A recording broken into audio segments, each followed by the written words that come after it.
नमस्ते बच्चों, मैं करणजीत राजकीय उच्च प्राथमिक संस्कृत विद्यालय संगरिया से अपने एनसीईआरटी क्लास 10th की मैथ शुरू कर रखी है और उसमें अपने 12 तक की जो प्रश्नावलियां हैं वो समझ चुके हैं और उनको हल कर चुके हैं। तो अब अपनी 13वीं प्रश्नावली शुरू करनी है। 13.1 यह अपनी प्रश्नावली है पृष्ठीय क्षेत्रफल और आयतन, इन चीजों के बारे में। तो अपने इस प्रश्नावली को शुरू करते हैं। तो देखो पहला क्वेश्चन क्या दे रखा है, दो घन हैं और उसमें प्रत्येक का आयतन कितना है, 64 सेंटीमीटर है। दोनों घनों का आयतन मतलब पहले एक का घन का आयतन भी 64 है और दूसरे घन का आयतन भी कितना है, 64 का। प्रत्येक का आयतन का अर्थ है कि दोनों का आयतन कितना है, 64 है। के संलग्न फलकों को मिलाकर एक ठोस बनाया जाता है। तो इस प्रकार प्राप्त घनाभ का जो पृष्ठीय क्षेत्रफल है वो आपको क्या करना है, ज्ञात करना है। देखो ये आपके पास क्या है, एक घन है। किसी भी प्रकार बना लो कि ये क्या है, एक घन है। ठीक है, इसके ऊपर आपने क्या किया है, दूसरा घन रखा है। दूसरा घन इसके ऊपर इस प्रकार रखा है। इन दोनों घनों को जोड़ा गया है इस प्रकार जिससे ये घनाभ बनाया है। अब देखो अपने पास पहले अपने घन की भुजा निकालें। घन का आयतन कितना दे रखा है अपने को, 64 दे रखा है। घन का आयतन कितना दे रखा है, 64।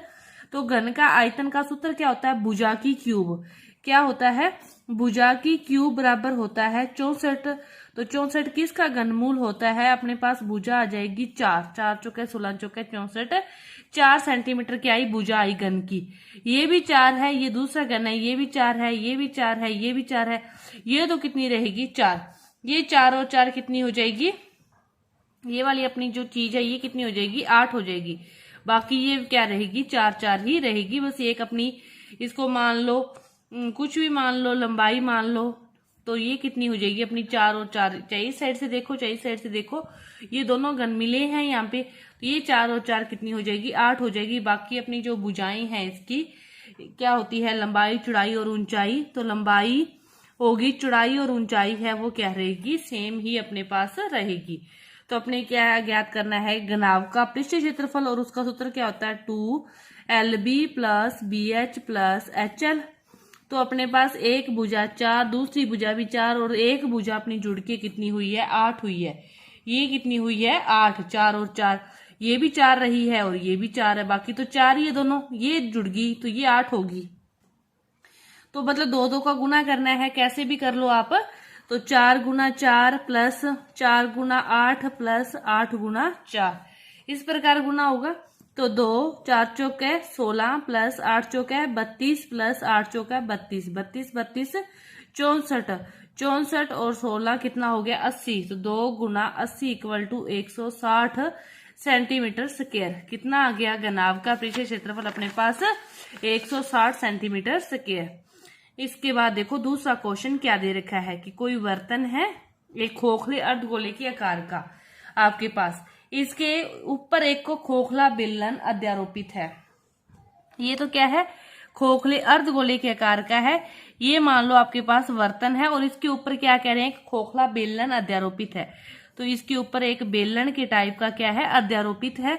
अर्धगोले का व्यास कितना है, इसका जो व्यास है वो कितना है, 14 सेंटीमीटर। व्यास है ना 14 सेंटीमीटर, तो इसकी त्रिज्या कितनी होगी, इसकी त्रिज्या अपने पास होगी 7 सेंटीमीटर। और ऊंचाई कितनी दे रखी है अपने को, कुल ऊंचाई इस बर्तन के पात्र की जो कुल ऊंचाई दे रखी है ये कितनी दे रखी है, 13। और ये टोटल भुजा कितनी है, ये अपने पास है 14। ठीक है, इस बर्तन का आंतरिक पृष्ठीय क्षेत्रफल ज्ञात करना है। अपने पास देखो बेलन की त्रिज्या ये 14 है, ये भी 14 है, तो बेलन की त्रिज्या भी कितनी होगी, 7। बेलन की त्रिज्या अपने पास कितनी होगी, 7। बेलन की त्रिज्या अपने पास कितनी होगी, 7। तो बेलन की ऊंचाई कितनी होगी, देखो ये अपने पास टोटल 13 है। ठीक है, तो ये टोटल अपने पास 13 है। तो अपने क्या ज्ञात करनी है, बेलन की ऊंचाई, ये वाली चीज ज्ञात करनी है। ये वाली अपने पास ये है पूरी। तो देखो ये अर्धगोला है, तो यहां से लेकर ये भी तो इसकी त्रिज्या होगी ना, तो ये भी कितनी होगी, 7 होगी। जब ये 7 है, ये अर्धगोला है तो इसकी त्रिज्या है 7 है, तो ये भी ये वाली त्रिज्या होगी 7, तो ये 7 13 में से 7 जाएंगे तो बेलन की ऊंचाई कितनी हो जाएगी अपने पास 6 सेंटीमीटर। बेलन की ऊंचाई कितनी होगी 6 सेंटीमीटर। और अर्धगोले की त्रिज्या भी कितनी है 7 है। अर्धगोले की त्रिज्या भी अपने पास दे रखी है, अपने को व्यास दे रखा है और त्रिज्या निकाली, उसकी त्रिज्या भी कितनी है 7 सेंटीमीटर है। अब देखो अपने को इसके आंतरिक बर्तन का आंतरिक पृष्ठीय क्षेत्रफल ज्ञात करना है। वो क्या होगा, बर्तन का आंतरिक पृष्ठीय क्षेत्रफल किसके बराबर होगा। देखो एक तो गोले के पृष्ठीय क्षेत्रफल किसके बराबर होगा, एक तो ये अर्धगोले के पृष्ठीय क्षेत्रफल के बराबर होगा। अपने पास ये क्या है अर्धगोला है, तो संपूर्ण गोले का पृष्ठीय क्षेत्रफल क्या होता है 4 पाई r स्क्वायर। तो अर्धगोले का कितना होगा 2 पाई r स्क्वायर। अर्धगोले का कितना होगा 2 पाई r स्क्वायर। दूसरा अपने पास क्या होगा ये बेलन का वक्र पृष्ठीय क्षेत्रफल। तो बेलन का वक्र पृष्ठीय क्षेत्रफल क्या होता है 2 पाई r h। तो 2 भी बाहर आ जाएगा, पाई भी बाहर आ जाएगा, r भी बाहर आ जाएगा, तो अंदर क्या बचेगा r plus h। r same है तो r बाहर आ सकता है, तो 2 गुना 22 बटा में 7 गुना 7 और प्लस कितना आ जाएगा 6। ठीक है, 7 से 7 कट गया, 22 दूना 44, 6 और 7 13। 44 को 13 से गुना करेंगे तो अपने पास 572 सेंटीमीटर स्क्वायर आ जाएगा। समझ में आपको आया होगा कि किस प्रकार ये करना है हल। ये था अपना दूसरा क्वेश्चन। इसके बाद देखते हैं अपने तीसरा क्वेश्चन। क्या दे रखा है तीसरा क्वेश्चन, अपने को दे रखा है कि एक खिलौना त्रिज्या इतनी वाले एक शंकु के आकार का है, खिलौना है उसकी त्रिज्या इतनी है और वो क्या है शंकु के आकार का है, जो उसी त्रिज्या वाले एक अर्धगोले पर अर्ध्यारोपित है। शंकु के आकार का है ये खिलौना, मान लो ये शंकु है, इसके आकार का, उसी त्रिज्या का अर्धगोला है, उसके ऊपर ये क्या है अध्यारोपित है, इस प्रकार है। तो इस खिलौने की संपूर्ण ऊंचाई अपने को दे रखी है 15.5 कि यहां से लेकर ये संपूर्ण ऊंचाई दे रखी है अपने को कितनी 15.5। तो अपने को क्या ज्ञात करना है संपूर्ण पृष्ठीय क्षेत्रफल ज्ञात करना है। तो वही बात, संपूर्ण पृष्ठीय क्षेत्रफल ज्ञात करने के लिए अपने पास एक शंकु है, एक क्या है अर्धगोला। शंकु का पृष्ठीय क्षेत्रफल पाई RL और गोले का अर्धगोले का 2 पाई r स्क्वायर। तो अर्धगोले के लिए उसकी क्या चाहिए त्रिज्या चाहिए, तो त्रिज्या इसकी वही रहेगी 3.5 क्योंकि इसी त्रिज्या पर का है ना उसने कि उसी त्रिज्या वाली। अपने को क्या चाहिए शंकु की ऊंचाई चाहिए ये वाली, तो इसकी त्रिज्या कितनी है 3.5 है, ये वाली 3.5, तो ये दूरी भी कितनी होगी 3.5।